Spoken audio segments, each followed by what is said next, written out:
हजारौं मान्छेको उपस्थितिको भिडमा अगाडिदेखि यसरी घोषणा गर्नुभयो कि तपाईलाई अत्यन्तै धेरै प्रशंसा गरेको पाइयो तपाईको कामहरुलाई।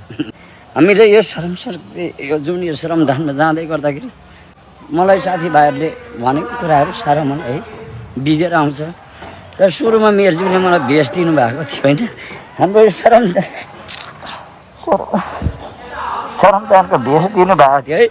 त्यतिखेर मैले त्यो भेष गोजीमा हालेर लुकाएर हिँड्थेँ है। तर आज सङ्घर्ष गरियो यो ठाउँमा है, उहाँले राख्नुभयो। श्रमदानको गाडी लिएर जाँदाखेरि त हर्का साम्बाङको झोले तेरो गाडी यो गाउँमा नलिएर आइज भन्नुहुन्थ्यो 17मा पनि है। तर आज जो सङ्घर्ष गरियो कुरा सुनिएन कसैको पनि, धेरैजना साथीभाइहरूले धेरै खालको कुराहरू पनि गर्नुभएको थियो। तर तपाईँको जो सङ्घर्ष गर्दै गयो आज यो ठाउँमा पुगिएछ सर, मलाई थाहा भयो। आज म यो ठाउँमा पुगेछु। तर मलाई आफूलाई थाहा नभएको विषय आज पनि म बिहानदेखि नै धरान सत्र पटनाली कोइरानी हरेक ठाउँमा शुभचिन्तक टोल विकास संस्थाका साथीभाइहरूले कतिखेर गाडी आउँछ भन्नुभयो। र म बिहानदेखि आज यो यहाँ शुभचिन्तकहरूलाई ल्याउनको लागि र म गेटमा पनि खटिरहेँ। आज बिहानदेखि नै धेरैजनाले मलाई नाक पनि देखाउनु भएको थियो होइन। तर तपाईँको आज म यो ठाउँमा पुगेको रहेछु मलाई थाहा भएन सिधै कुरा म।